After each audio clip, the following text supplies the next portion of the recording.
Astrolith was a city that could make a rat's nest look like a five-star hotel. It was a place where the architecture was as welcoming as a punch to the face, and the air smelled like someone had left the universe's largest onion out to rot. But Dr. Kale Voss liked it here, probably a testament to his questionable taste and fondness for things that could, and often did, explode. Kale stood on the edge of the reactor district, where the hum of quantum engines was a lullaby and the glow of radiation was a nightlight. He adjusted his glasses, which were more tape than frame, a fitting metaphor for his life. "You know," he said, "I'd kill for a coffee that didn't taste like engine oil." "You're assuming there's any coffee left in this hellhole," replied a raspy voice beside him. It belonged to Mira, Kale's closest approximation of a friend. With a face that could curdle milk and a wit sharper than the knives she loved to fling, she was the kind of companion who'd help you bury the bodies but would also remind you of the time you peed your pants in 4th grade. Kale shrugged. "Hope springs eternal. Or at least until your liver gives out. Speaking of which," Mira said, nodding toward the towering structure of the Overseer Citadel, "you've been poking the bear again, haven't you?" Kale grinned, a wicked, lopsided thing. "Just a little nudge. It's only feral if you run." The Overseers were a species that popular opinion called tentacled bastards. They descended upon humanity like a particularly unpleasant rash, and brought with them technology that made human science look like a toddler's crayon drawing. They maintained order, or what they called order, with an iron tentacle, making sure the humans of Astrolith stayed exactly where they wanted them, underfoot. "So what's it this time?" Mira asked, her interest piqued but laced with skepticism. "You planning on toppling an empire before lunch?" Kale tapped his temple, a gesture that could either mean his brain was working overtime or that he should probably get his head checked. "Quantum entanglement," he said, as if it explained everything. And to him it did. Mira groaned, more out of habit than actual understanding. "Great. Last time you rambled about that, the lab caught fire." "In my defense, the fire was only metaphorical." He paused. "Mostly. Astrolith's skies were as gray as Kale's morality, dim with clouds and the polluted dreams of 1,000 lost souls. The city thrived in a persistent state of just about to collapse, which, ironically, was the safest it ever felt." Kale had always found comfort in chaos, and his newest theory was nothing short of an intellectual hand grenade. Just the kind of thing to make someone very angry. "You ever think," Kale started, his voice a low rumble, "that maybe we were meant for more than this?" Mira gave him a sidelong glance. "More than being ruled by overgrown calamari? Can't say it crossed my mind." Kale chuckled. "No, seriously. What if everything they built here, this city, their machines, relies on a fundamental misunderstanding?" Mira was quiet for a moment, her eyes narrowing. "You mean, like how you misunderstood the concept of 'don't touch that, it might explode'?" "Exactly," he said, ignoring the jab. "I think they missed something. Or maybe they didn't understand it well enough. And naturally you do," she replied, the sarcasm dripping like a leaky faucet. Kale spread his hands wide, the universal sign of a man who had absolutely no idea what he was doing but was having a grand time regardless. "What do I have to lose?"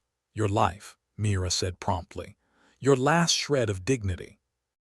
Your supply of questionable coffee." He sighed dramatically. "All valid points, but when has that ever stopped me?" The truth was, Kale had stumbled upon something while fiddling with a piece of discarded overseer tech. A small, innocuous cube that radiated a gentle, alien hum. It was the kind of device that usually ended up in the definitely not for human hands category, which naturally meant it found its way into his. "You're gonna get us killed, you know that, right?" Mira said, and for a moment Kale thought he caught a hint of genuine concern. "What's life without a little risk?" he shot back. "Less painful," she said, rubbing a scar on her forearm that served as a reminder of one of Kale's previous escapades. Kale's grin widened. "Pain is just weakness leaving the body." Mira rolled her eyes. "No, that's just something idiots say to feel better about their poor life choices." The two of them stood there, overlooking the bustling chaos of Astrolith, a city on the brink of something big. Kale's discovery had the potential to unravel the delicate balance the overseers maintained. It was a tantalizing, dangerous prospect, and Kale was just the kind of fool to pursue it. A shadow flitted across the sky, drawing their attention. It was one of the overseer patrol ships, sleek and menacing, a reminder of who truly ruled this place. As they watched, it zoomed over the rooftops, its presence a constant threat. "They ever catch you with that thing?" Mira asked, nodding toward the bulge in Kale's jacket where the cube lay hidden. "They'll do more than slap your wrist." Kale's bravado faltered for a split second. "Then we better make sure they never do, huh?" Mira snorted, crossing her arms. "You know, for a genius, you've got the survival instincts of a lemming." He grinned. "Lemmings are underrated. Great at teamwork and cliff jumping." Mira shook her head, turning away. "So what's the plan, Professor Insanity?" Kale rubbed his hands together, a mischievous glint in his eyes. "We test it here, now." Mira looked around, half expecting the overseers to descend upon them. "You really are nuts." "Not here," Kale corrected, "but somewhere less conspicuous." Mira sighed, the kind of weary exhalation of someone who knew they were about to do something really stupid and couldn't wait to get started. "All right, lead the way, but if we die, I'm haunting your ass." Kale took a deep breath, steeling himself. "Deal." They moved through the shadows of Astrolith like ghosts, dodging patrols and weaving through alleyways that smelt of forgotten dreams and yesterday's garbage. The city was a labyrinth of steel and regret, a perfect backdrop for an ill-advised experiment that could change everything. As they reached the outskirts, a forgotten wasteland of old mining equipment and debris, Kale stopped. "Here," he said, pulling the cube from his jacket. Mira eyed the device with a mix of suspicion and dread. "That thing looks like it could blow up half the city." Kale shrugged. "Only one way to find out." He set the cube on the ground, fiddling with its alien controls. The thing hummed to life, its surface glowing with a soft, otherworldly light. "Just stand back," Kale advised, not bothering to reassure her with words like safe or controlled. Mira didn't need to be told twice. She took several steps back, her eyes fixed on the cube as if it were a snake poised to strike. "If this goes wrong," she said, her voice laced with dark humor, "I'm gonna kill you myself," he chuckled. "Fair enough."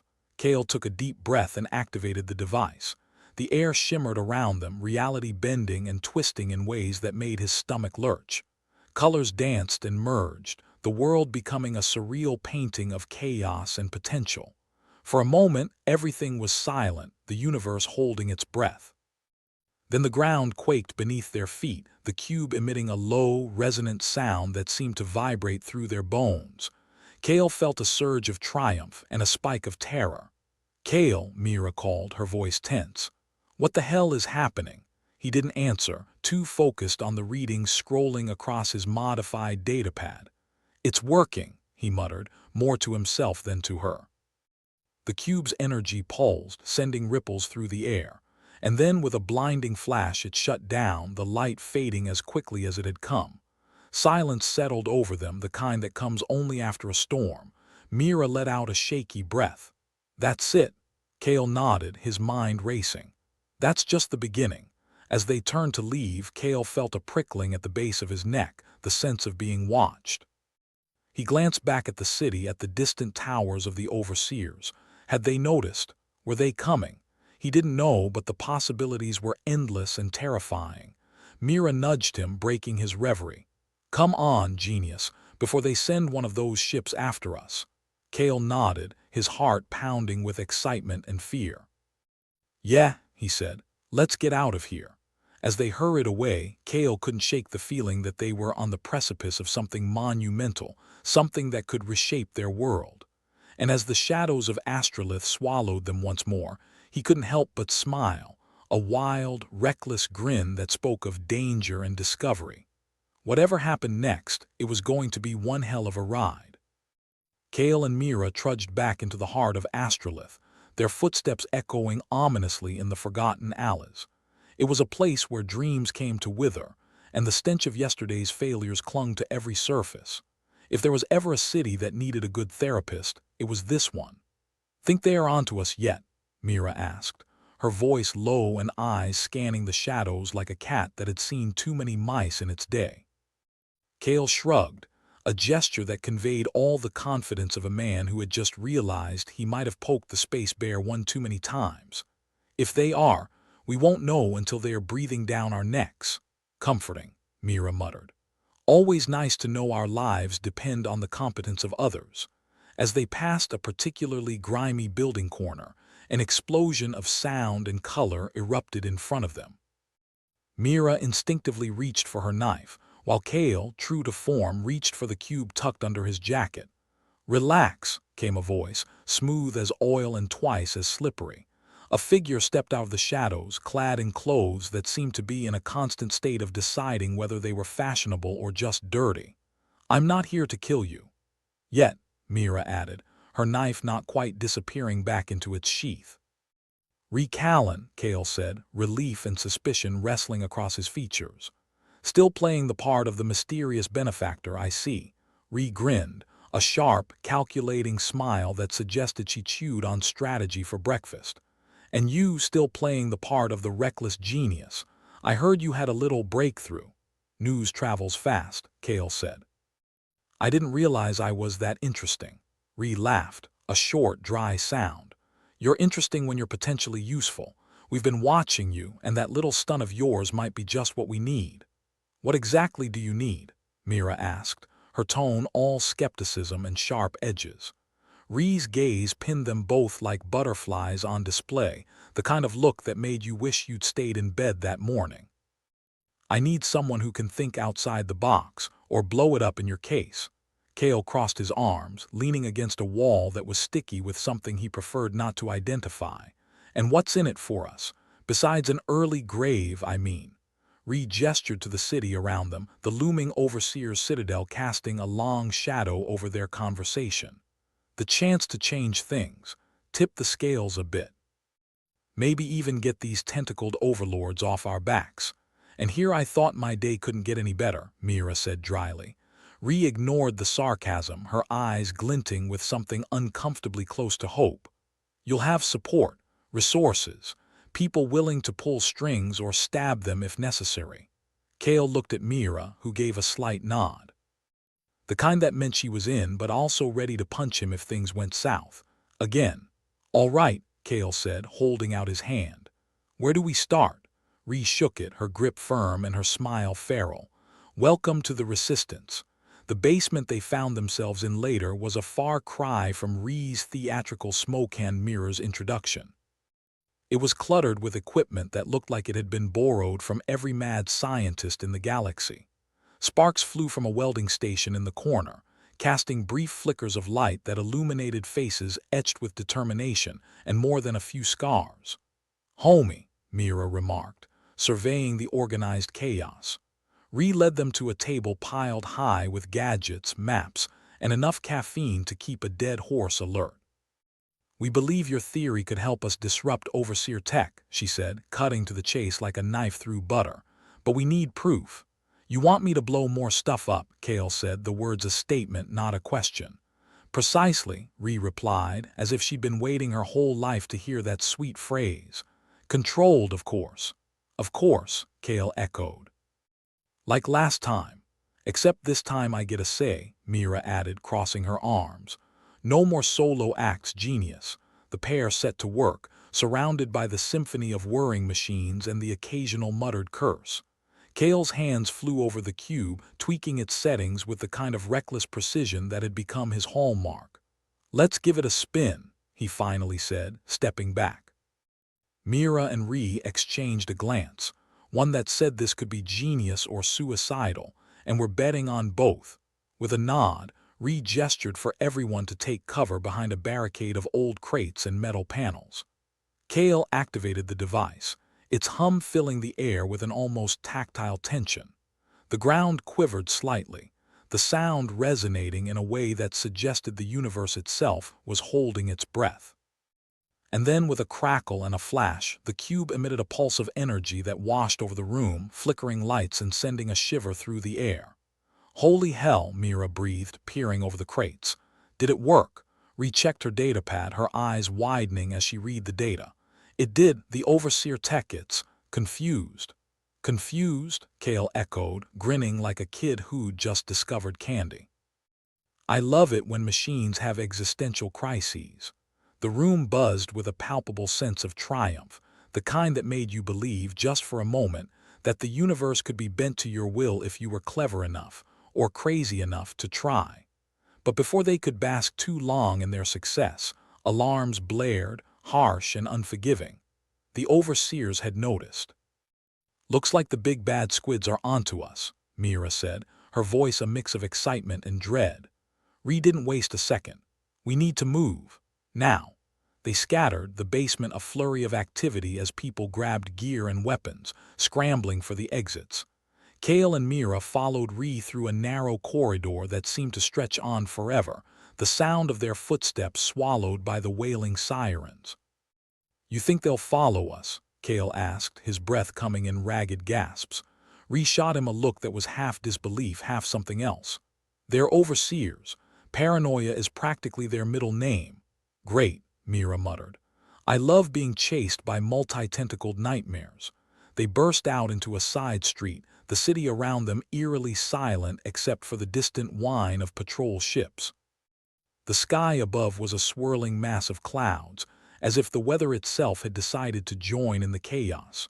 "This way," Ree urged, leading them down another alley, her pace relentless. "We have a safe house nearby." Kale glanced back, half expecting to see one of the overseer ships hovering ominously above them. But all he saw was the city, looming and oppressive, as if Astrolith itself was watching their every move. "How do you know the overseers won't track us there?" Mira asked, her voice tight with tension. Ree's grin was all teeth and challenge. "Because they don't know it exists. We're not as helpless as they think." The safe house turned out to be a nondescript building wedged between two dilapidated structures that looked like they had seen better centuries. Inside, it was a hive of activity, filled with people who wore the look of those who had long been accustomed to living on the edge. "Make yourselves at home," Ree said, ushering them into a small room filled with maps and screens displaying various parts of the city. Kale didn't need telling twice. He sank into a chair, exhaustion finally catching up with him. Mira followed suit, though her eyes remained sharp, scanning the room as if waiting for someone to jump out and demand a blood sacrifice. "So, what's the plan now?" Kale asked, forcing his mind to focus despite the fatigue that threatened to drag him under. Ree leaned over one of the maps, tapping a spot that was marked with a red X. "This is the Overseer's main communication hub.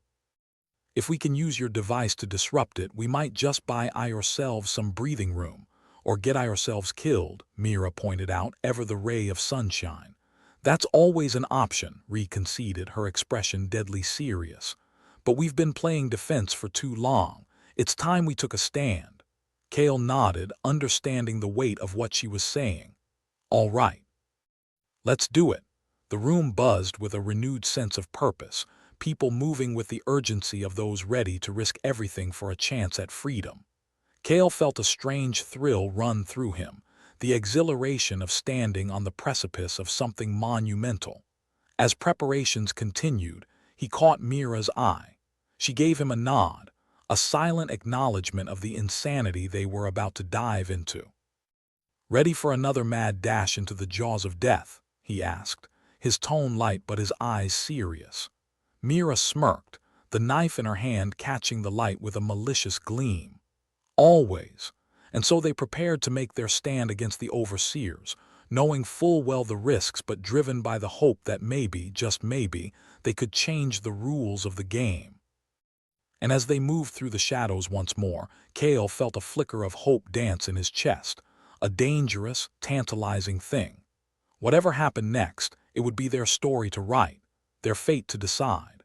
And as the echoes of their footsteps faded into the night, they knew that this was only the beginning of a very dangerous, very important journey. The safe house was buzzing like a hive of particularly disgruntled bees. The air was thick with tension, sweat, and the faint but unmistakable smell of burnt coffee. Kale was hunched over the cube, a tool in one hand and a furrow in his brow. Mira was perched on a rickety stool nearby, her eyes flicking from Kale's hands to the door as if expecting an overseer to come bursting through any moment.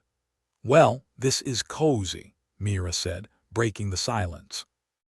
"Nothing like the threat of instant death to make a place feel like home," Kale grunted, not looking up.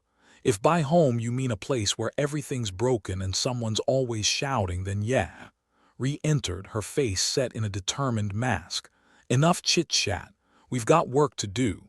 "No rest for the wicked," Kale replied, finally looking up. His eyes were red from staring at tiny circuits for too long, and the coffee buzz only did so much to keep the exhaustion at bay. "Or the stupid," Mira added, nudging Kale with her foot. Re-spread a map over the cluttered table, anchoring it with a couple of half-empty mugs. "We think we can refine the pulse to target the overseer's communication network more precisely, but it's going to take some delicate adjustments." "Delicate's my middle name," Kale said. "Right after reckless and likely to explode." Ree's expression didn't change, but her eyes held a hint of amusement. "Just make sure you don't blow us all to hell." "Details, details," Kale muttered, turning back to the cube. The room was a cacophony of beeps and whirs, a symphony of technological chaos that would have given any health and safety officer a fit. Sparks occasionally flew from a nearby console, adding an unpredictable danger to the already fraught atmosphere. "There's been an increase in overseer patrols," Ree said, her voice low. "They're getting antsy. Our little stunt didn't go unnoticed." "Great," Mira said, her voice dry as a Martian desert. "Guess our fame's spreading." "Infamy," Kale corrected. "I'm pretty sure they see us more like cockroaches." "Either way, we need to move fast," Ree continued. "If they catch wind of what we're doing." She let the sentence hang, the implications clear. Kale stared at the cube like it was a particularly tricky puzzle. "This thing's a temperamental bastard. One wrong move and we won't need to worry about the overseers anymore." "Then don't screw it up," Mira said, her tone a mix of teasing and genuine concern. Kale grinned, though it didn't quite reach his eyes. "I'll try my best not to." As the hours ticked by, the mood in the room shifted from tense anticipation to a frazzled determination. The cube was proving to be as temperamental as Kale had warned, each adjustment requiring precision and a lot of creative swearing. "How's it going?" Mira asked, peering at the tangle of wires and circuit boards. "About as well as you'd expect when you're playing chess with a hand grenade," Kale replied. "Sounds like fun. Loads. You should try it sometime." Ree re-entered, a grim set to her features. "We've got a problem." "Just one?" Mira said, arching an eyebrow. Ree ignored the sarcasm. "The overseers have increased their surveillance. We can't risk staying here much longer." Kale didn't look up from his work. "How much time do we have?" "Not enough," Ree said. "We need to be ready to move at a moment's notice." "Great," Kale muttered. No pressure. The safe house was a flurry of activity, people moving with an urgency that bordered on panic. Kale worked furiously, his hands a blur as he tweaked and prodded the cube into something that might not kill them all. "Almost got it," he said, the words more to himself than anyone else. "Good," Ree said, her voice tight. "Because we've got incoming. A patrol's heading this way." "Fantastic," Mira said. Nothing like a deadline to get the creative juices flowing. With a final twist and a prayer to whatever god oversaw mad scientists and half-baked plans, Kale stepped back. "Done, I think." "You think?" Ree said, looking equal parts incredulous and desperate. "Hey, considering the circumstances, I'll take it." Ree nodded, her gaze flicking to the door where the sound of approaching footsteps was becoming uncomfortably close. "We need to get out of here. Now." They moved quickly, gathering their gear and the precious cube before slipping out the back door into the labyrinthine alleys of Astrolith. The city was a grim silhouette against the perpetual twilight, every shadow a potential threat. "Where to?" Kale asked, glancing over his shoulder as if expecting an overseer's tentacle to reach out and grab them. "We have one more stop," Ree said, her voice firm. "If we can get this device to the communication hub, we can buy ourselves some time. Or get ourselves caught, Mira pointed out. We won't get caught, Ree said, her tone brooking no argument. Not if we move fast. The streets were eerily quiet, the kind of quiet that made you think something was lurking just out of sight, waiting to pounce. Cale felt his heart pounding, a mix of adrenaline and fear that was becoming all too familiar. You know, Mira said, keeping her voice low, I always wanted to see the galaxy, but this isn't exactly what I had in mind. Yeah, Cale replied. I was hoping for more beaches and fewer homicidal aliens. Life's full of disappointments, Ree said, leading them through a narrow alley that seemed to twist back on itself. Speaking of disappointments, Cale said, how do you know this plan of yours won't just blow up in our faces? Ree paused, her expression softening for a moment. We don't, but it's a chance. And sometimes, a chance is all you get. They moved swiftly, their feet pounding against the pavement as if trying to outrun their own doubts. The city's oppressive presence loomed around them, a constant reminder of what they were up against. Here, Ree said, stopping in front of an unassuming building that seemed to blend into its surroundings. This is it. Looks cozy, Cale said, eyeing the structure with a mix of skepticism and curiosity. You should see it on a good day, Ree replied. But it'll do. Inside, the air was filled with the hum of machines, the kind of low, persistent noise that seemed to seep into your bones. Screens lined the walls, each displaying data that made Cale's head spin just to look at. So what's the plan? Mira asked, her eyes scanning the room for threats. We need to connect the cube to the main terminal, Ree said, pointing to a console that looked like it hadn't been updated since the invention of the wheel. Simple, Cale said, rolling his eyes. Why didn't I think of that? Because you're not insane, Mira replied. Or maybe just not quite insane enough. With a resigned sigh, Cale moved to the console, his hands already working to connect the cube to the outdated system. Let's see if we can make some magic happen. As he worked, the tension in the room was palpable, a living thing that seemed to press down on them with each passing second. Outside, the sound of overseer patrols grew louder, a constant reminder that their luck could run out at any moment. Come on, Cale muttered, his fingers dancing over the controls. Work with me here. The screen flickered, then stabilized, displaying a series of alien symbols that made no sense to him but seemed to please Ree. That's it, she said, her voice barely a whisper. We're in. Great, Mira said. Now what? Now we send a little surprise their way, Ree replied, her fingers flying over the keys. The room filled with a low hum as the cube powered up, its energy pulsing through the system. Cale watched, his heart in his throat, as the screen displayed the Overseer's network, the pathways lighting up like a neural web. Here goes nothing, Ree said, hitting a final key with a flourish.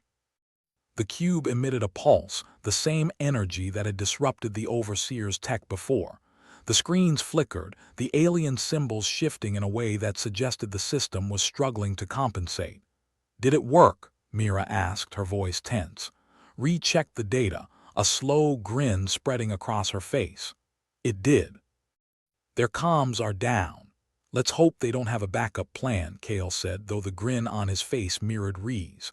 It's a start, Ree said, and sometimes a start is all you need. They didn't have long to celebrate. The sound of approaching overseers was growing closer, the patrols clearly aware that something was amiss. We need to move, Ree said, her voice cutting through the momentary triumph. While they're still sorting out the chaos, together they slipped back into the shadows of the city, the weight of what they'd done hanging over them like an impending storm. The pulse had bought them time, but it had also painted a target on their backs. Think they'll come after us? Cale asked as they moved through the alleyways, their footsteps echoing in the silence. Count on it, Mira said. But we've got something they don't. Cale raised an eyebrow. What's that? A head start, Ree said with a smirk. They vanished into the depths of Astrolith, leaving behind the chaos they'd created. The road ahead was uncertain, but for the first time, Cale felt a flicker of hope. And in a city where hope was a dangerous commodity, that was worth more than any victory. Because sometimes, in the grand game of cosmic chess, you didn't need to win outright. You just needed to survive long enough to make the next move. The smell of burnt coffee mingled with the metallic tang of fear, settling like a heavy fog in the cramped confines of the safe house. Kale Voss stood by the window, peering through the slats and wondering if the universe was ever going to give him a break. "Looks like the overseers have really rolled out the red carpet for us," he muttered, watching the mechanical sentinels march through the streets with all the subtlety of a hangover. Mira perched on a nearby table, her legs swinging idly. "Well, we did kind of poke the cosmic bear, didn't we?" "Poke it. We hit it with a stick," laughed, "and dared it to chase us," Kale replied, his voice a mix of irritation and reluctant admiration for their own stupidity. "So what's the plan, fearless leader?" He nodded towards Callan, who was leaning over a map like a general surveying a battlefield made of bad decisions and worse odds. Traced a finger along a series of lines. "The overseers have locked down the main circuits in the city. They've imposed a curfew and their patrols are sweeping the streets for anything with a pulse and a rebellious streak. So, basically, we're screwed," Mira offered helpfully. "Not necessarily," Ree said, a glint of determination in her eyes. "We've disrupted their comms and that gives us a window. We need to hit their network hub again." "Harder this time." Kale let out a low whistle.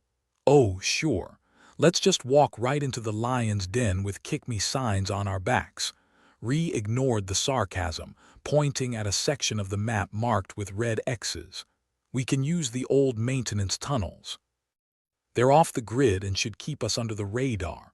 Unless, of course, the overseers have decided to redecorate and turn them into a death maze," Mira said, crossing her arms. "I'm not really in the mood for a surprise party where the surprise is our imminent demise." "Who is?" Ree's smile was thin, but it was there. "But it's our best shot. We can't let them regain control." Kale sighed, rubbing the bridge of his nose. "You know, I always thought rebellion would be more glamorous. A couple of daring escapes, some daring speeches, maybe a medal or two. Instead, you get endless running, hiding, and the constant threat of dismemberment. Life's a treat, isn't it?" Mira said. "All right," Ree snapped, bringing their attention back. "Enough whining. We're moving out in 10. As they gathered their gear, the gravity of their situation settled like a lead weight. The overseers weren't known for their mercy. If they caught them, it would be curtains, and not the kind that gave you any privacy. They slipped out into the night, the air thick with the promise of rain and trouble. The city loomed around them, an oppressive sprawl of metal and despair. Kale kept his eyes on the shadows, half expecting a tentacle to reach out and drag him to his doom. "You ever think about just turning yourself in?" Mira asked as they ducked into a narrow alleyway, her voice a soft whisper against the distant clatter of the patrols. "Only when I forget what happened to the last guy who tried. I think they used his screams as a ringtone for a while," Kale replied. "Charming. The overseers really know how to roll out the hospitality." Mira shook her head. Ree led them through a series of twisting passages, each one more claustrophobic than the last.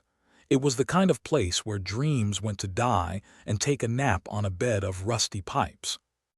They finally reached the entrance to the maintenance tunnels, a rusted grate that looked like it hadn't been disturbed since the dawn of poor architectural decisions. Kale pulled it open with a grunt, the metal protesting with a screech that echoed like nails on a cosmic chalkboard. "Keep it down," Ree hissed, casting a nervous glance over her shoulder. "Yeah, wouldn't want to disturb the rats," Kale muttered, slithering into the darkness behind the others. The tunnels were worse than he'd expected. Damp, cramped, and filled with the kind of smells you didn't want to think about too deeply. It was like crawling through the bowels of a particularly unkind beast, one that hadn't seen a dentist in a few centuries. "Maybe we should have brought nose plugs," Mira suggested, pinching her nose. "I'd settle for a full-body hazmat suit," Kale replied. They moved cautiously, the weight of the city pressing down from above. Ree checked the map frequently, her face illuminated by the dim glow of a handheld device. Every now and then the ground would rumble with the passage of an overseer patrol, reminding them of the thin line between safety and disaster. Almost there, Ree said, nodding towards a junction ahead. That's what you said 3 junctions ago, Kale pointed out. Well, this time I mean it. When they finally reached the network hub, it was an anticlimax of epic proportions. No grand entrance, no dramatic reveal, just a nondescript door marked with alien symbols that might have read "Beware of the Leopard" for all they knew. All right, Ree said. Kale, you're up. Great, he muttered, digging out the cube from his pack. I'll just waltz in and ask them nicely to let us through. With your charm. We'll be lucky if they just shoot us on sight, Mira quipped. Kale grinned despite himself. Always the optimist. He approached the door, attaching the cube to a control panel with a series of wires and a prayer to the gods of improbable success. The device hummed to life, sending tendrils of energy through the alien circuits. Come on, baby, Kale whispered, coaxing the machine like a temperamental lover.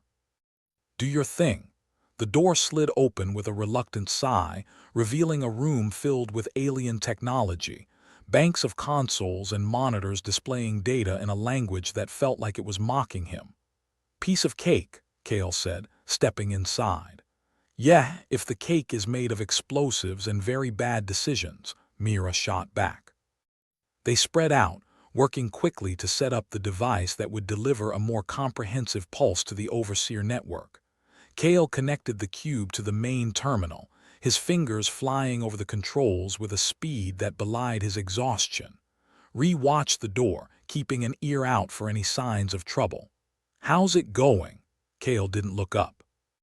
Like performing brain surgery with a butter knife. Sounds like a fun Saturday night, Mira said, her voice laced with sarcasm. At least we're not bored, Ree added, her eyes flicking back to the corridor.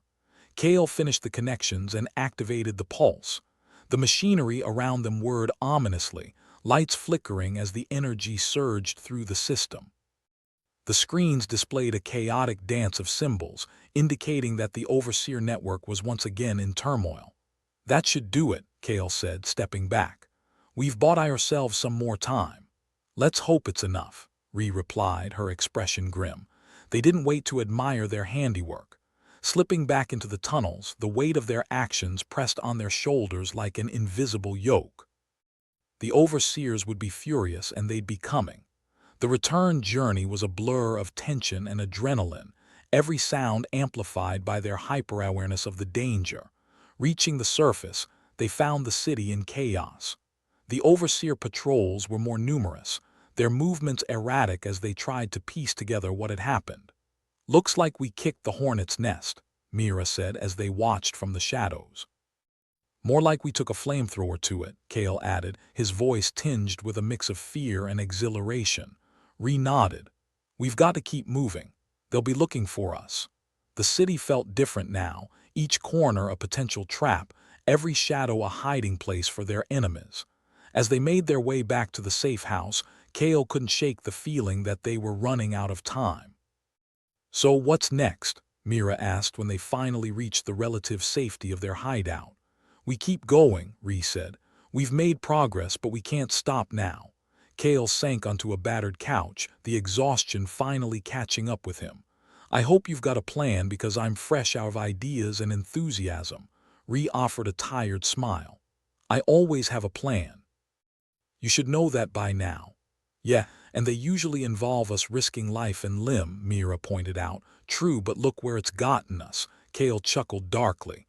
In over our heads with no easy way out, sounds about right. Ree sat down next to him, her expression softening. We've got a chance, Kale, a real one, and we're going to make it count. He nodded, too tired to argue. Yeah, until the Overseers catch up with us and turn us into a cautionary tale. Well, that's something to look forward to, Mira said, her tone dry. Kale leaned back, closing his eyes. Wake me up when it's over. The room fell silent, the weight of their situation settling like dust. Despite the danger, despite the uncertainty, there was a flicker of hope. And in Astrolith, where hope was as rare as a smile, they'd take whatever they could get. For now, they'd rest. Tomorrow, they'd fight on.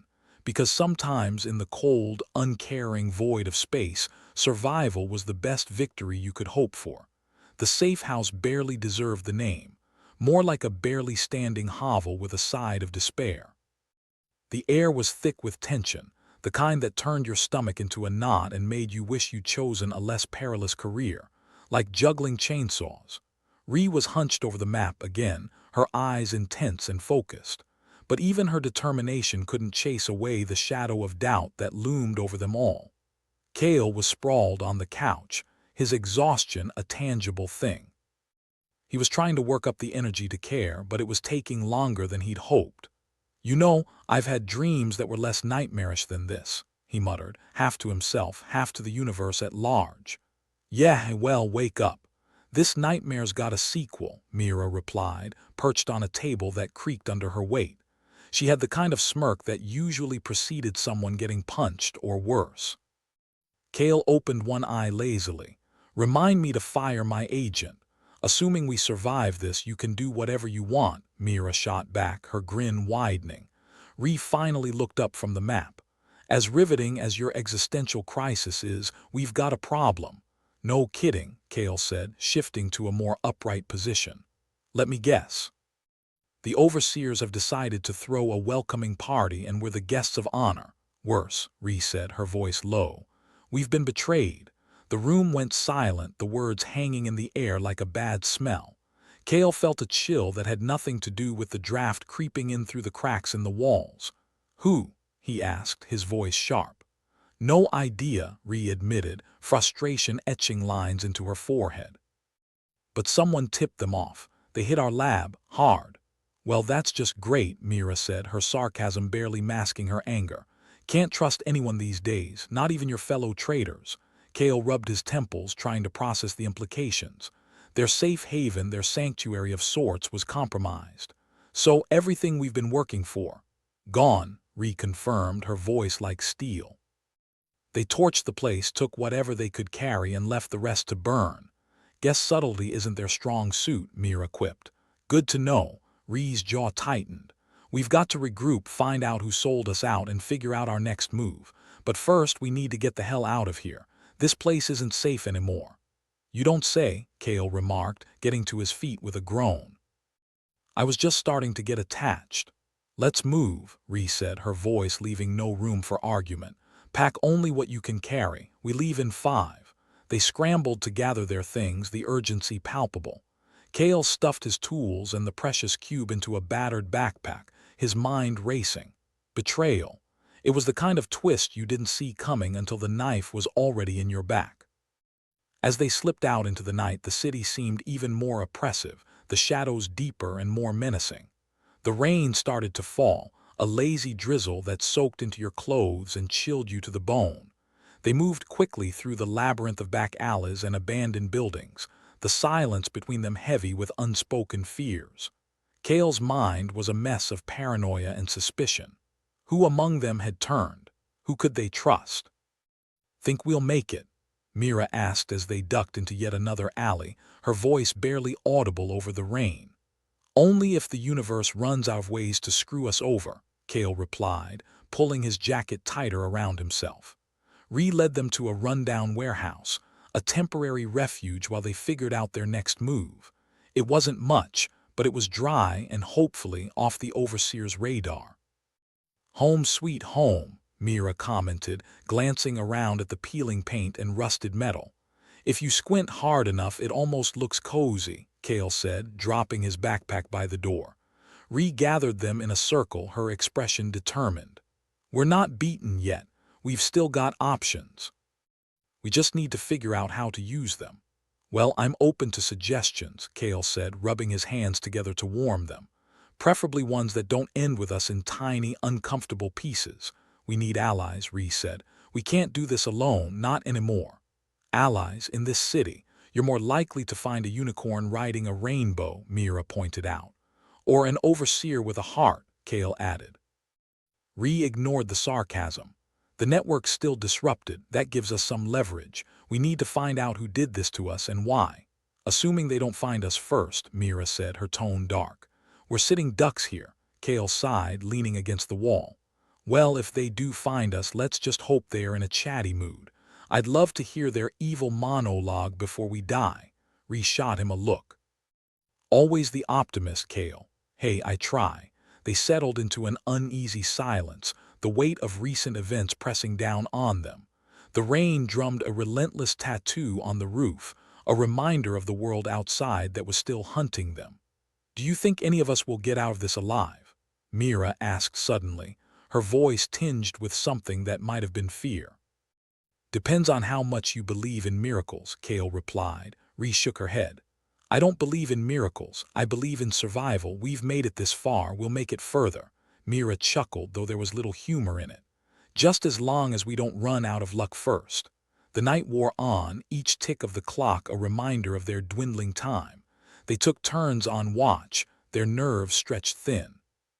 Sleep, when it came, was fitful and filled with nightmares of tentacles and betrayal. Kale was on the last watch, the room shrouded in darkness when the door creaked open. He was on his feet instantly, the cube in hand, ready to use it as a makeshift weapon if necessary.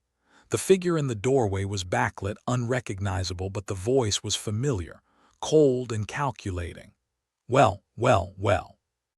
Isn't this a cozy little gathering?" It was Solara, a member of their group, her eyes glinting with something malicious. Betrayal had a face, and it was smug as hell. Kale's heart sank. Why am I not surprised? Come now, Kale, you always were smart, just not smart enough." Ree stirred awake, Mira right behind her, the tension crackling in the air like a live wire. "Solara," Ree said, her voice a mixture of disbelief and anger, "you're the traitor." Solara stepped into the room, closing the door softly behind her. "Traitor's such an ugly word. I prefer opportunist." "Call it what you want," Ree growled. "You sold us out. You didn't really expect me to stick with a losing side, did you?" Solara said, her smile as sharp as a blade. "The overseers made a better offer." "Let me guess," Mira chimed in. "They promised not to kill you if you played nice." Solara shrugged, unrepentant. "Something like that." Kale felt the burn of anger in his chest, his hands clenching into fists. "You won't get away with this." Solara laughed, a sound like broken glass. "I already have, Kale. They're here and you're out of time." As if on cue, the warehouse door burst open, mechanical sentinels spilling into the room, eyes glowing with malevolent intent. "Guess the overseers are real sticklers for punctuality," Mira said, grabbing her weapon. Chaos erupted. The sentinels moved with lethal precision, and the room devolved into a battlefield. Kale barely had time to register the gunfire before he was diving for cover, heart pounding in his chest like a runaway freight train. Ree and Mira fought back fiercely, their defiance a blaze of fierce determination. But it was clear the odds were stacked against them. For every sentinel they downed, two more seemed to take its place. Kale fumbled with the cube, desperation lending him speed. If he could just get it to work, maybe they stood a chance. "Kale," Ree's voice cut through the chaos, a beacon amid the madness. "Get out of here." "No way," he shouted back, the cube a heavy weight in his hand. "I'm not leaving you. You have to, we need the cube," Ree insisted, even as she fired at the advancing sentinels. Solara watched the scene unfold, her expression a mix of triumph and pity. "You should listen to her, Kale. Sometimes running is the only option." "Shut up," he snapped, focusing on the cube. His fingers danced over the controls, praying to whatever gods were listening. But it was too late. A sentinel lunged, its mechanical arms closing around him with an inescapable grip. He struggled, but the thing was strong, too strong.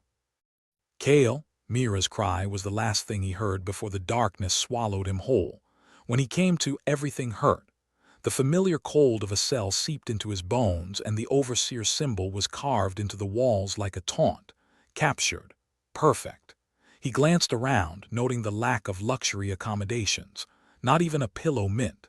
These guys really needed to up their game if they wanted good Yelp reviews. Footsteps echoed in the corridor outside, and Kale forced himself upright, ready to face whatever came next. Because there was one thing the overseers had underestimated: human stubbornness. And if he was going to go down, he'd make sure to take a piece of them with him. "Looks like the universe found another way to screw us over," he muttered to himself, a grim smile tugging at his lips. But maybe, just maybe, they weren't out of the game yet. Kale woke up with a headache the size of astrolith and a dry taste in his mouth that screamed new low. The overseers might have improved their hospitality, but they were still missing their calling as bartenders. His cell was dark, cold, and had a distinct lack of minibar. The metal walls were oppressive, and the only decoration was what looked like a questionable stain in the corner, probably the last resident's farewell. "Welcome back to the land of the living, Kale," he muttered to himself, trying to rub some feeling back into his limbs. The overseers hadn't bothered with chains. Why would they? No one escaped their cells. At least, that's what the screaming from down the hall implied. The door slid open with a mechanical hiss, and a light, designed to be as discomforting as possible, flooded the room. Solara appeared in the doorway, her smugness practically trailing behind her like a bad odor. "Enjoying your stay?" she asked, leaning against the frame as if she owned the place, which in a way she probably did now. "5 stars, no doubt," Kale replied, his voice dripping with sarcasm. Considering a permanent move, really into this whole prison chic vibe, Solara smirked, striding into the cell. "You've always had such a sharp tongue, Kale. Shame it never cut the right way." "Well, not all of us are blessed with your talent for betrayal," he shot back. Outside the warehouse that had just become a war zone, Mira and Ree were on the run again, their hearts pounding as they ducked through the maze of Astrolith's back streets. The rain hadn't let up, each drop a mocking reminder of their dire circumstance. "You think Kale's okay?" Mira asked, glancing over her shoulder like she could see past the city's oppressive gloom.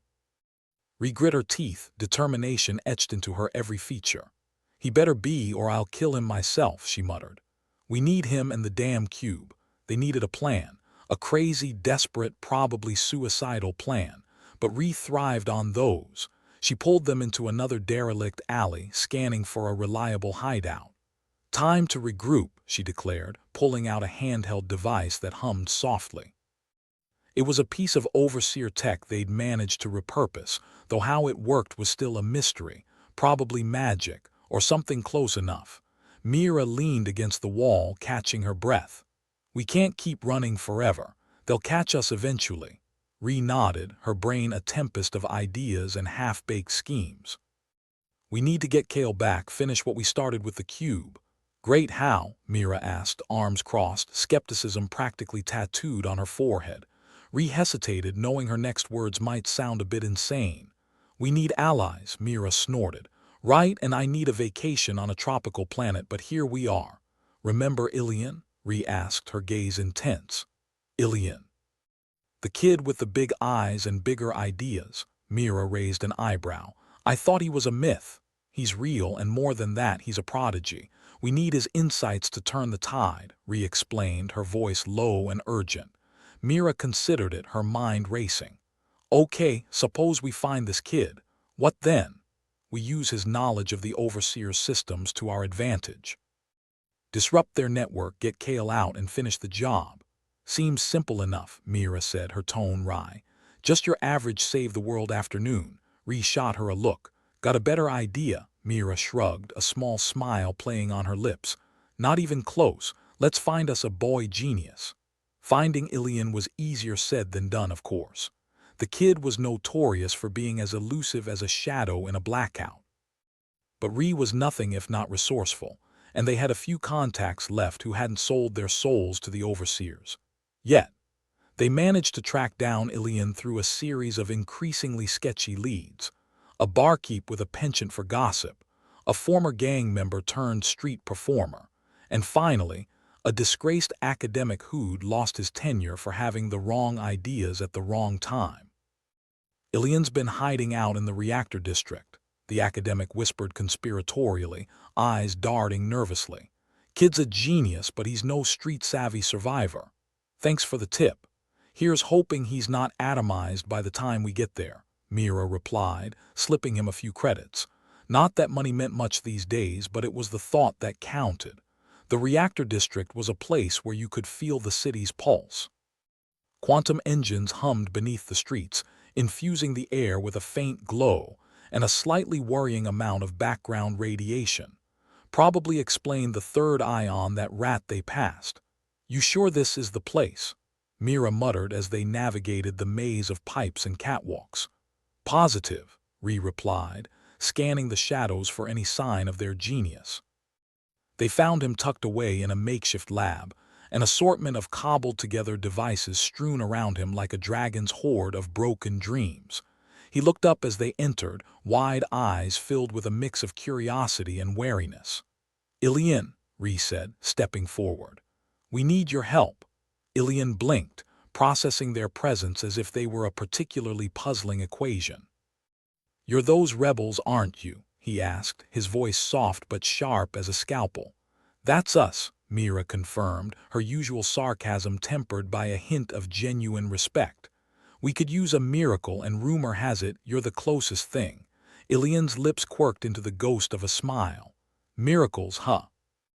Not really my field, but I've been known to pull off a few tricks.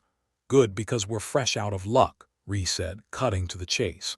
We need to disrupt the Overseer's communications, get one of our guys out, and finish this fight. Think you can help? Ilian considered them, his eyes flicking between Ree and Mira as if weighing their worth. I've got some ideas. It's risky, though. Risky's our middle name, Mira said with a grin that was mostly teeth. Or maybe just yours. Okay, Ilian relented, turning to his cluttered workspace. I've been working on something that might just do the trick. Ree and Mira watched as he demonstrated a device that looked like a cross between a toaster and a small vending machine. It emitted a low hum and a few sparks, suggesting it wasn't entirely stable. This, Ilian explained, is an EMP generator, small scale but should be enough to knock out Overseer tech in a localized area. Problem is, it's not exactly reliable. Unreliable tech. Sounds perfect, Mira quipped. Our specialty. We'll need to get it close to the Overseer systems, preferably at the Citadel where they are most concentrated, Ilian continued, his voice gaining confidence. Get in, set it off, save our friend, easy peasy, Ree summed up, her tone dry as desert sand. Ilian nodded, his expression serious. I'll need to get some modifications done. Can you keep the sentinels off my back? Leave that to us, Ree assured him. We're experts in making noise. As they prepared to move, Ree's mind was already calculating the risks and potential fallout. They were walking into the lion's den with nothing but a misfit team and a half-baked plan. But if there was one thing humans were good at, it was making do with what little they had, and with a smile. Mira leaned in closer to Ree, her voice conspiratorial. You think we got a shot at this? Ree's reply was immediate, a fierce glint in her eyes. I think we don't have a choice. That's the spirit, Mira said, giving her a light punch on the shoulder. Let's go raise some hell. As they made their final checks and set out towards the Citadel, the weight of their mission settled on Ree's shoulders like an old, familiar coat. It was do or die now, and she'd be damned if she let the Overseers snuff out their spark. The journey to the Citadel was a careful dance through Astrolith's underbelly, avoiding patrols and keeping to the shadows. Ilian, surprisingly nimble for someone whose life revolved around circuit boards, kept pace with them, his EMP generator clutched to his chest like a talisman. They reached the outskirts of the Citadel as dusk fell, the structure looming above them like some malevolent deity. Rows of mechanical sentinels patrolled the grounds, their movements precise and unnerving. Okay, this is where it gets fun, Mira whispered as they crouched behind a rusted container. Ilian set the device down, his fingers flying over the controls. This should create enough of a distraction to get you inside. Just don't be around when it goes off. Could be messy. Messy I can handle, Ree said, her gaze fixed on the fortress. You ready, Mira? Born ready, Mira replied, her grin sharp. Ilian took a deep breath, his youthful face set with determination. Good luck. I'll handle things here. With a nod, Ree and Mira slipped into the shadows, moving towards the Citadel's entrance. The air was electric with tension and possibility. If they were caught, it was game over. If they succeeded, they'd throw a wrench into the Overseer's plans. Think Kale's still in one piece? Mira asked as they crept towards their target. Hope so, Ree replied, her heart a relentless drum in her chest. Otherwise, I'll have to kill him twice. Inside the citadel, Kale was busy not dying of boredom, a surprisingly difficult task. He paced his cell, mind racing through every possible way to escape. Each scenario ended with him either getting vaporized or ending up right back where he started. Not the most optimistic outlook, but hey, at least he was consistent. He was still mulling over his options when the ground shook, a distant rumble reverberating through the walls. Something big had happened, and for once it didn't seem like it was aimed directly at him. Must be Ree's handiwork, he muttered, allowing himself a flicker of hope. Footsteps echoed outside his cell, fast, purposeful. The door slid open, and there stood Ree, breathless and wild-eyed, with Mira at her side. "Miss us?" Mira asked, her voice a cocktail of relief and adrenaline. Kale grinned despite himself. "You know me. I'm always up for a rescue." "We're not out of here yet," Ree cautioned, tossing him a weapon she'd liberated from a now very confused sentinel. Kale caught it, the cold metal familiar and reassuring in his grip. "Let's blow this joint." With the Overseer's systems in disarray and Ilian's device wreaking havoc, they made their escape, the Citadel's defenses in chaos. The Overseers had underestimated them, and now they were paying for it. As they slipped back into the city's maze, Kale let out a breath he hadn't realized he'd been holding. They weren't out of the woods yet, not by a long shot, but for the first time in a long time he felt the scales tipping in their favor. Beside him, Ree was already planning their next move, her mind a relentless engine of strategy and grit. "Think we can pull this off?" Kale asked, keeping pace with her. "We have to," Ree replied, her voice steady as the rain. "Desperate times, desperate plans. Just another day in paradise," Mira chimed in, her laughter a bright, defiant sound in the night. With the odds stacked against them and the Overseers breathing down their necks, one thing was certain: the fight was far from over. But as they moved through the darkness, a ragtag band of rebels against the world, they knew they weren't beaten yet. Not by a long shot. The streets of Astrolith were alive with chaos, and not the fun, party-type chaos where you might lose a shoe and gain a story. This was the kind of chaos that made you question your career choices and life decisions in general. Alarms blared, mechanical sentinels stuttered and sparked like they'd been fed a diet of pure nonsense, and a thick haze of smoke and burnt wiring filled the air. "Well, Ilian really outdid himself this time," Kale commented, ducking beneath a sizzling wire that looked like it wanted to flirt with his hairline. The street around them was a veritable playground of broken tech, and it was all courtesy of one teenager's ambitious science project gone a bit too right. Ree, striding purposefully beside him, cast a quick glance his way. "And here I thought you were the resident expert on making things explode." "Hey, I prefer controlled demolitions," Kale retorted, grinning. This is art." Mira, following close behind, snorted. "You two gonna keep flirting, or are we actually gonna do something about this mess?" They were heading for the Overseer's main communications hub, which was, ironically, silent now thanks to Ilian's little party trick. His adaptation of whatever the hell new physics he'd stumbled upon had done a number on their tech, leaving a trail of confusion and chaos in its wake. If ever there was a time to strike, this was it. "You know, for all their superior alien technology, these guys sure fall apart when you yank out a few wires," Ree noted, sidestepping a toppled sentinel that was twitching like it had a grudge against gravity. "Hey, everyone has an Achilles heel," Kale said, nudging the machine with his foot. "Theirs just happens to be a complete systems failure." Their path led them past a squad of Overseers who seemed more concerned with getting their comms back online than dealing with the human problem. Which was funny, Kale thought, because usually they were so keen on the whole annihilation thing. Times change. "You think they'll stop for a chat?" Mira asked, nodding towards the distracted aliens. "Only if you want to bore them to death with your life story," Kale replied. They slipped past unnoticed, a testament to either their stealth or the Overseer's current level of disarray. Either way, Kale wasn't complaining. As they approached the central hub, the reality of the situation began to sink in. The place was a fortress, even now with most of its defenses down, but they had a plan and a Kale in reserve, which was sometimes better than a plan. "Go time," Ree said, her voice cutting through the tension like a knife through overcooked stew. Kale nodded and the three of them moved into position. The hub loomed above them, a testament. Okay, not that word. A big shiny reminder of the Overseer's power. Or former power, he corrected as another set of alarms blared impotently. With Ree calling the shots, Kale and Mira set about their part of the operation, making sure no one could chase them down while they did what they came to do.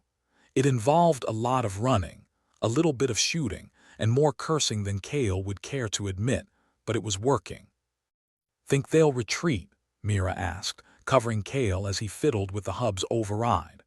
"Only if they realize they're screwed," Kale replied, his fingers flying over controls that seemed to operate more on suggestion than actual input. "Then let's screw 'em good," she said with a wicked grin. With each system they disabled, the city seemed to breathe a little easier. The oppressiveness of the Overseer's control lifted, replaced by the electric thrill of rebellion, and maybe a touch of radiation, but who was counting at this point? Ree, having secured their exit route, joined them in the control room. "We're clear on the outside. How's it going in here?" "Almost got it," Kale muttered, teeth gritted in concentration. "Just need to." The screen in front of him flickered, and then, with a satisfying click, the oversight systems powered down. A cascade of lights rippled through the city as the Overseer's technology went dark. "Done," Kale announced, stepping back with a triumphant grin. "Now we just have to get the hell out." "Piece of cake," Ree said, though her voice was tinged with the understanding that cake, in this instance, meant run like hell and hope for the best. Their exit was a mad dash through the crumbling infrastructure of Astrolith, each step bringing them closer to freedom and further from the Overseer's reach. The aliens, it seemed, were too busy dealing with the fallout of their technological humiliation to give chase. Mira laughed as they sped through the streets, the sound defiant and wild. "You know, for an oppressive regime, they sure know how to collapse spectacularly. We'll have to send them a thank you card," Kale called back, adrenaline pumping through his veins like pure lightning. By the time they reached the edge of Astrolith, the city was in full revolt. People were emerging from the shadows, emboldened by the sudden shift in power. The Overseers, stripped of their technological superiority, were left scrambling, their once-iron grip reduced to a desperate clutch. "Think they'll come crawling back?" Mira asked as they paused to catch their breath. Kale shrugged. "Depends on how much they enjoy getting their asses handed to them." Ree surveyed the scene, her expression a mix of triumph and determination. "If they do, we'll be waiting." The night was theirs, a stolen victory carved out with wit, ingenuity, and a healthy disregard for authority. It was far from over, but as they watched the dawn break over a city reborn, Kale couldn't help but feel a flicker of hope. For the first time in a long time, it seemed like the humans had a fighting chance. "Guess we're not so helpless after all," he said, a wry smile tugging at his lips. Ree clapped him on the shoulder. "Welcome to the rebellion, Kale. Just another day in paradise." As they moved forward into the uncertain future, one thing was clear. They were in this together, a band of misfits standing against the odds. And for better or worse, that was enough. Solara watched from a distance, her expression unreadable as the humans celebrated their small victory. She'd underestimated them, perhaps, but not anymore. The Overseers would regroup, they always did, but something had shifted. The humans, she'd learned, were more resilient than she'd given them credit for. "Consider this a reprieve," she whispered to herself, her gaze fixed on the horizon. But the game isn't over. With a flick of her wrist, she summoned a holographic display, the images flickering with possibilities. There were always more moves to make, more strategies to employ. And while the humans had won this round, Solara had no intention of letting them take the next. The night was quiet now, the chaos settling into an uneasy calm. But as the sun rose over Astrolith, it carried with it the promise of change and the certainty of conflict. The battle was far from over, but for Kale and his ragtag band of rebels, it was a start. And in the grimdark heart of the city, as machines sparked and smoldered, a new hope kindled in the ashes of the past. For the first time, the future was theirs for the taking, and damn if they weren't going to seize it with both hands. "So what's next?" Mira asked, her eyes alight with mischief and challenge. Kale grinned, the fire of rebellion burning bright. "Whatever the hell we want." And with that, they stepped forward into the dawn, ready to face whatever came next with a snarky comment and a defiant laugh. Because if there was one thing the overseers had taught them, it was that sometimes the best weapon against oppression was a healthy dose of irreverence and a complete lack of respect for authority. "Let's go raise some hell," Ree said, leading the way into the unknown. Together, they walked into a future brimming with promise, uncertainty, and an edge of danger that only they could truly appreciate.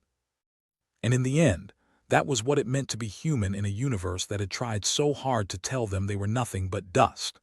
The sunrise over Astrolith was a tarnished silver, casting long shadows as Kale and Ree stood on a balcony that looked like it had seen better centuries. They were atop the old observatory, a relic of when humans thought they had some control over their own future. Now it was more of a bird perch and less of a scientific landmark. Below, the city was finding its legs after the night of chaos, with people milling about like ants who'd just discovered sugar. "So," Ree said, leaning on the rusting railing, "we've poked the bear. What now?" Kale shrugged, fiddling with the cube in his hands. He'd been poking at it since they'd gotten back from the hub, as though it might sprout wings and fly off at any moment. "We see if the bear's got any friends, I guess, or if it just wants to roll over and play dead." "Could use a nap myself," Ree muttered, glancing at the horizon. "But something tells me that's optimistic." In Astrolith, optimism was as rare as a politician with a conscience. The city was a hodgepodge of failed dreams and cracked pavement, held together by spit and determination. But today, something felt different. People were emerging from their hidey holes, squinting into the new day as if surprised to see it at all. The overseer's grip had slipped, and for the first time in a long time, the air tasted of potential. "You ever think about what we're going to do once we're not running for our lives?" Kale asked, giving the cube a final, frustrated twist. It clicked open, revealing nothing more than a jumble of wires and circuits. "Because I'm pretty sure I missed the part of the plan that involves a retirement fund." Ree chuckled, a low, rough sound that conveyed more experience than humor. "Maybe take up gardening." "I hear it's therapeutic. We could grow some new overlords," Kale snorted. "Yeah, I'll start with begonias. They're known for their resistance to authoritarian regimes." "Begonias it is," Ree said, a small smile tugging at the corners of her mouth. "And maybe, just maybe, we build something better out of the rubble." Down below, Mira was organizing a group of civilians who looked more than a bit dazed by the sudden absence of alien overlords breathing down their necks. She'd taken to leadership like a fish to water, or rather, like a fish to slightly less toxic sludge. "Listen up, you lot," Mira barked, her voice carrying over the murmurs of the crowd. "This isn't a holiday. The overseers won't stay down forever. We need to start figuring out how to keep this place running without their boot on our throats." Someone in the back mumbled something about the overseers being better than nothing, which was promptly met with Mira's death glare, a look that could melt glass at 10 paces. "Better than nothing isn't good enough," she snapped. "It's time we did more than just survive." Kale watched from above, feeling a strange mix of pride and terror. Watching Mira was like watching a storm on the horizon, beautiful and potentially life-ending. Ree tapped him on the shoulder with an amused glint in her eyes. "Looks like someone's got a fan club."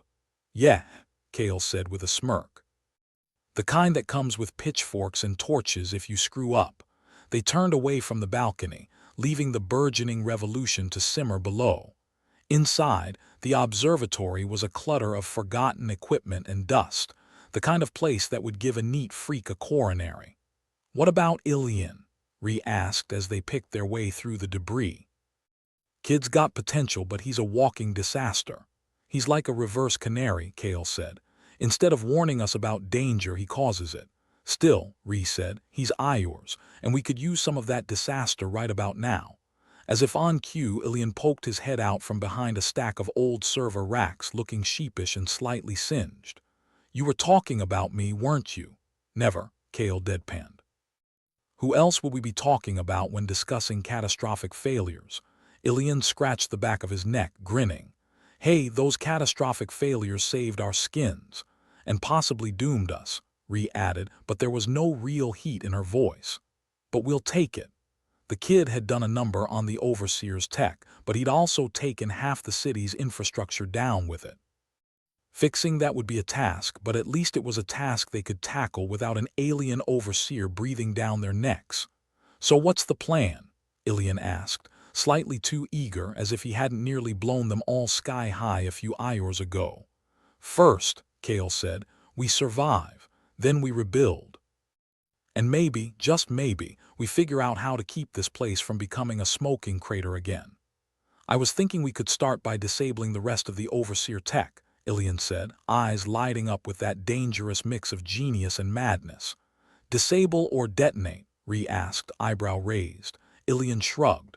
Bit of both. They shared a look, a moment of silent communication that spoke volumes.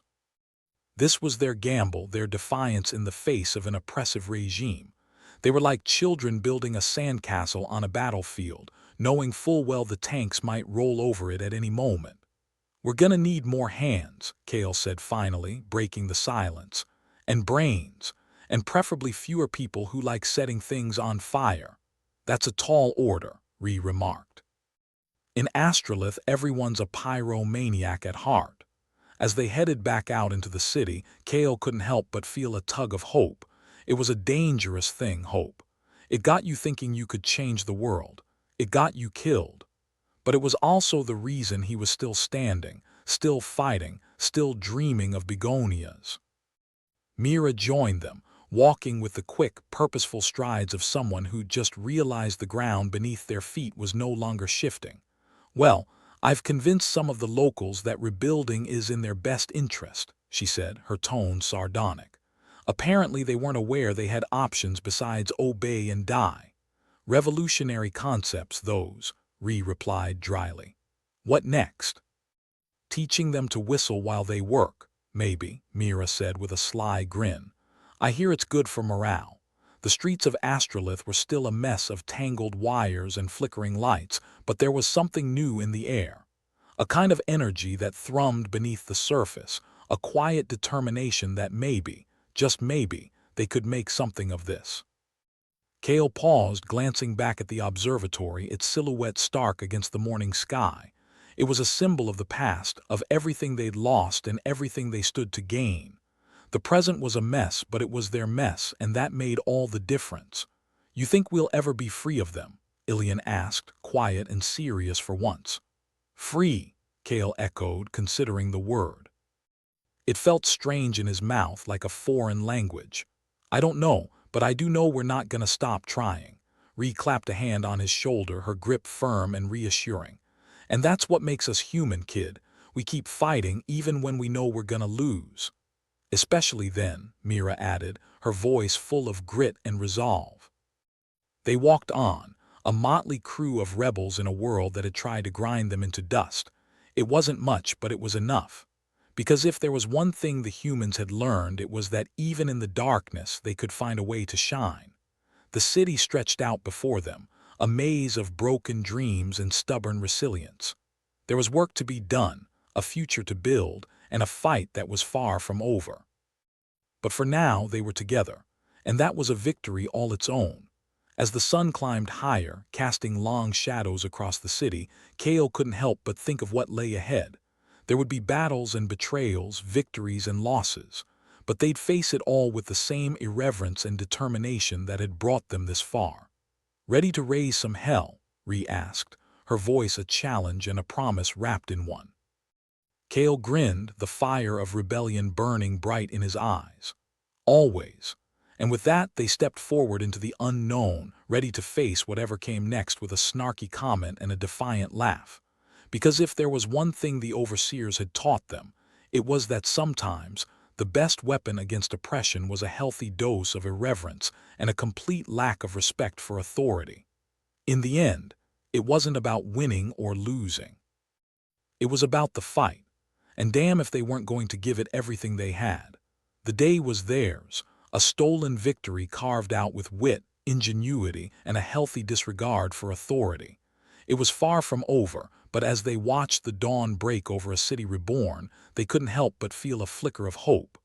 For the first time in a long time, it seemed like the humans had a fighting chance.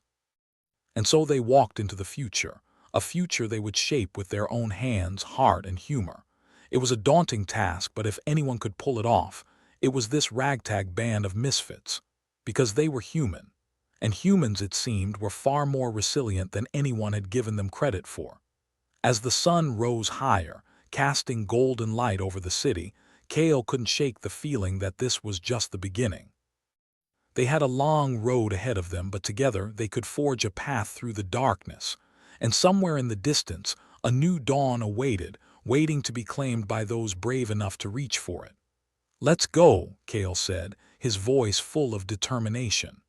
"Yeah," Ree replied, a fierce smile on her lips. "Let's." With that, they moved forward into the uncertain future, ready to face whatever came next with open eyes and open hearts. And in the end, that was what it meant to be human in a universe that had tried so hard to tell them they were nothing but dust. But they were more than that. They were survivors. They were fighters. And together, they would stand against the odds.